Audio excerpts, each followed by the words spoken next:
During the Cold War, heating was not simply a comfort issue. In bunkers, border outposts, civil defense shelters, and remote observation stations, smoke, fuel dependency, and resupply risks could be fatal. Wood fires revealed positions, fuel deliveries could be cut, electricity was unreliable or non-existent. Why did Cold War planners need heat without fuel? Cold War infrastructure was built for endurance, not convenience. Many installations were designed to be sealed for weeks or even months. Open flames consumed oxygen and required ventilation that compromised blast resistance. Wood and coal created visible exhaust and, ash disposal problems. Diesel heaters depended on supply lines that might not exist during prolonged standoffs. Engineers therefore prioritized systems that converted environmental energy into stored heat without combustion. The core principle was thermal mass. A thick wall made of stone, concrete, brick, or packed earth absorbed heat slowly and released it even more slowly. On the exterior-facing side, the wall was often darkened or backed by glass, allowing it to capture solar radiation during daylight hours. That heat migrated inward over time, emerging on the interior surface hours later, often after sunset, precisely when temperatures dropped. This time delay effect was the true innovation. Instead of heating air directly, which escapes quickly, the wall stored energy inside its mass.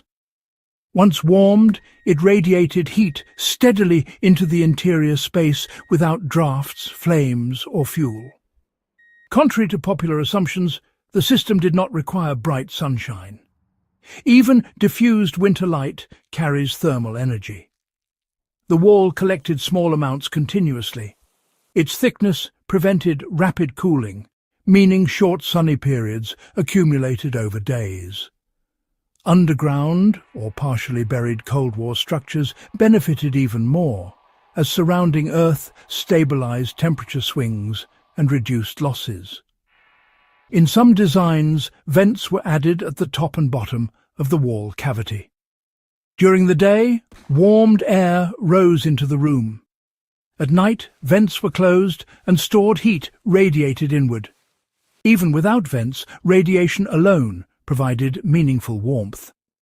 Variations of this heater appeared in Media Group, vintage photo of border guard station, archival images of radar facilities, Cold War Alpine bunker, exterior stock, distribute equally, Cold War era border guard stations, radar facilities, Alpine bunkers, and civil defense shelters across Europe and parts of Asia. No noise, no maintenance routines, and no external signatures made installations harder to detect and easier to conceal. From the inside, occupants experienced steady radiant warmth rather than fluctuating blasts of hot air. How this system avoided the common failures of Cold War heating. Mechanical heaters break, fuel heaters run out, electric heaters fail with grid disruption. The wall heater had none of these weaknesses. Its failure modes were slow and predictable. Even if neglected, it continued functioning at reduced efficiency rather than stopping entirely. That reliability made it ideal for long-term contingency planning. How modern users can apply this knowledge today? This system is not obsolete. It can be applied in cabins, off-grid homes, workshops, and emergency shelters. The practical steps remain straightforward. Build or designate a thick masonry wall on the sun-facing side of a structure. Increase thickness rather than surface complexity. Darken the exterior surface or place glazing several inches away to trap warm air. Ensure the interior surface remains exposed to the living space rather than hidden behind insulation. For existing structures, adding internal thermal mass near a sunny wall can replicate part of the effect. Concrete floors, stone partitions, or even stacked masonry absorb daytime heat and release it overnight. The key is patience. This is not instant heat. It is delayed, dependable warmth. Why modern construction often ignores this approach. Post-Cold War building prioritized speed, lightweight materials, and mechanical climate control.